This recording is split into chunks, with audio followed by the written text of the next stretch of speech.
Hey, welcome to Crafty Music Tips. In this video, I'm going to give you a hand with making sure that the guitar parts that you're playing for Wonderwall are as accurate as possible.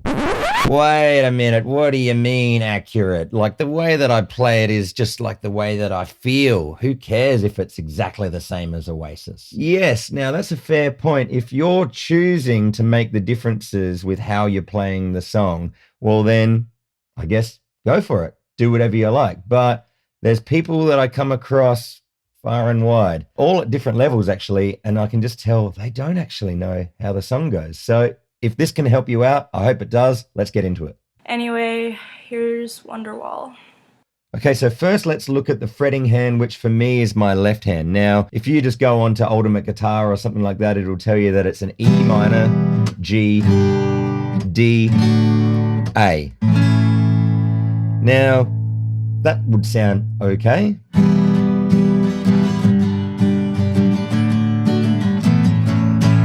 But it's not really accurate. Wrong! So yes, you may have noticed before that I chucked on a capo on the 2nd fret in order to play the intro.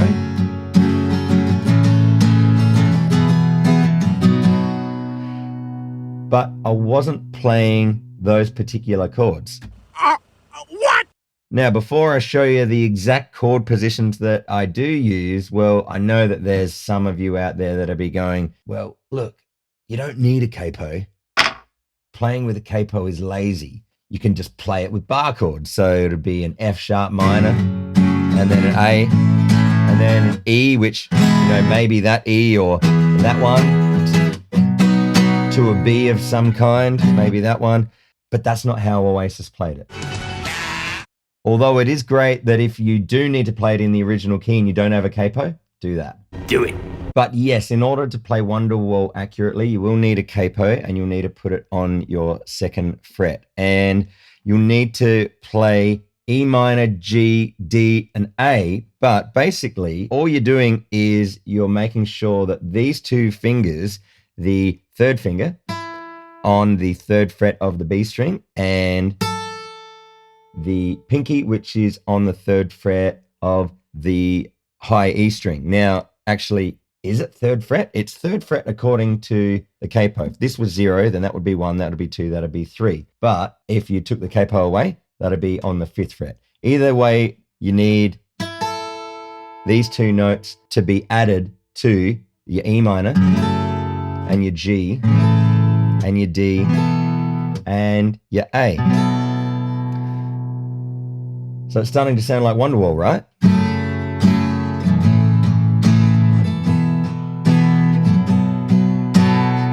Now that right hand strumming didn't sound right. Let's figure out, how do we strum? All right, so if you're used to doing complex strumming patterns, well then this shouldn't be too hard for you. This is what it sounds like all together. 2, 3, 4.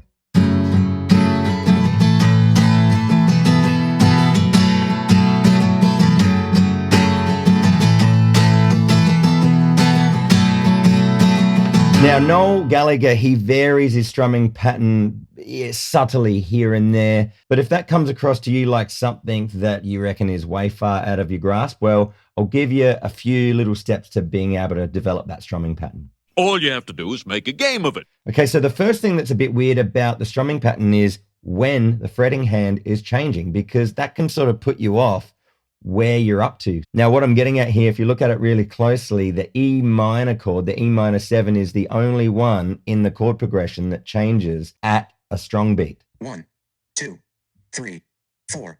1, 2, 3, 4. 1, 2, 3, 4. 1, 2, 3, 4.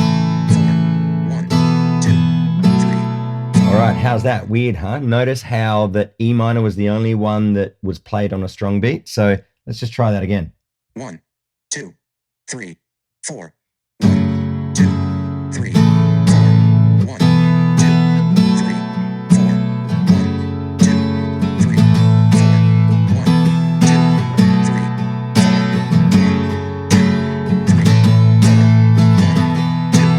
3, 4. All right, so I started to just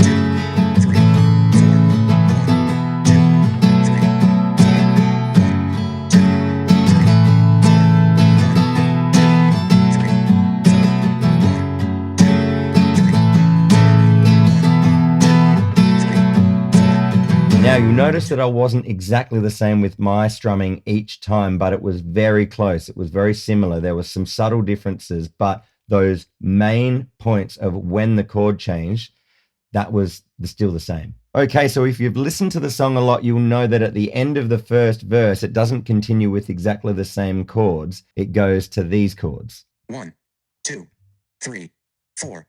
1, 2, 3, 4. 1, 2, 3, 4. Now, I can't stress it enough. It's only at the end of the first verse where that happens. No other time during the song. Oh, but I like that little bit. What's wrong with chucking it in a few more times? Well, hey, don't shoot the messenger, but Noel Gallagher, he's an awesome songwriter. What, do you want to rewrite his song?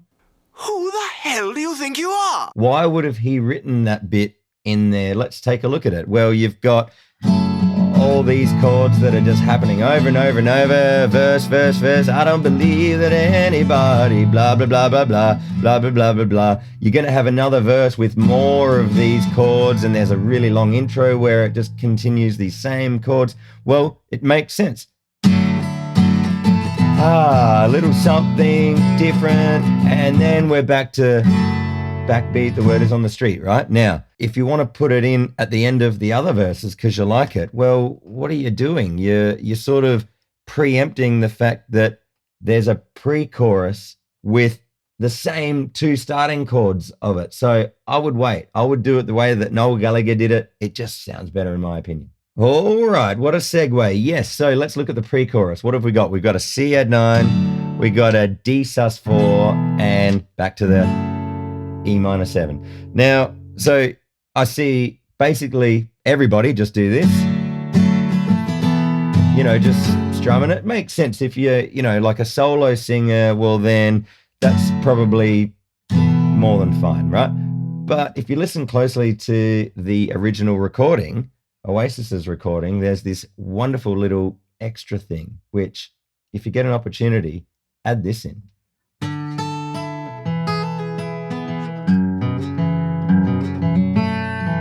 Now, if you're watching this thinking, I'd love to play that, but hey, like I'm singing at the same time, it's going to be too much of a juggle. Well, just practice it in sections. Well, all the roads, well, all the roads. And then the next bit, well, all the roads, well, all the roads. I'll need to practice it myself. But yeah, just do it in bits and bits. Now, at the end of the first chorus, there's that great long sustained chord, which then goes into a drum fill. Now, if you're just playing solo or if you're in a duo, you know, without any percussion of any kind, well, it'd be fair enough if you said, well, there's no way I can do that. Well, you can. I mean, you could beatbox, but if that's not your thing, well then, you know, just a... Today was gonna be the day that you're not gonna skip the drum fill. And lucky last, there's the outro that even gets omitted by Noel Gallagher himself.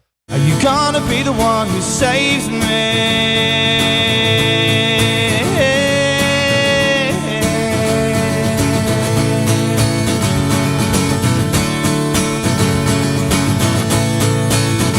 So here's how you play it.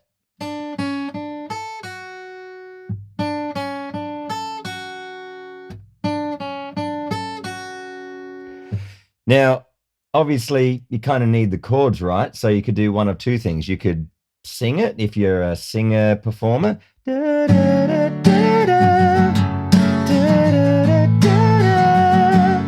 try and combine the riff with the chords.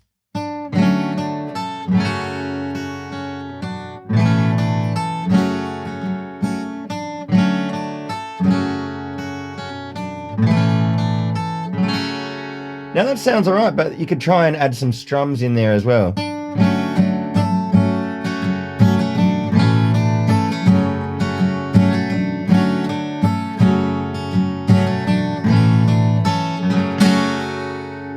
Now, did you notice there that the last chord happened just after the last note of the riff?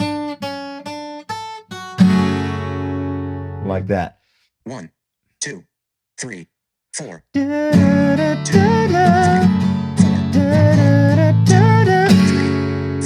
Okay, so there you have it, some tips on how to make your Wonderwall guitar playing more accurate. Was that helpful? Let me know in the comments below. What is it that you need to work on?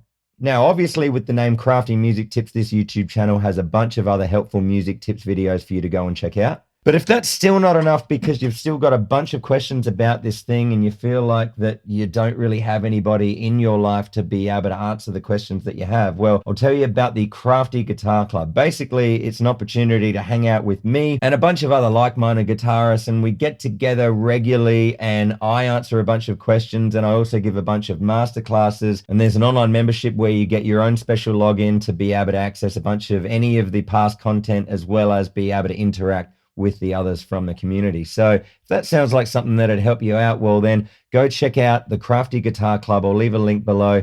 It really is a really cool place to hang out, and I get all the warm fuzzies every time I get to hang out with a bunch of other people, basically just like you and me. So until the next time I'm looking at you, I'll sign off. My name is Crafty. Wherever you are in your life and whatever musical decision that you have to make the healthy one.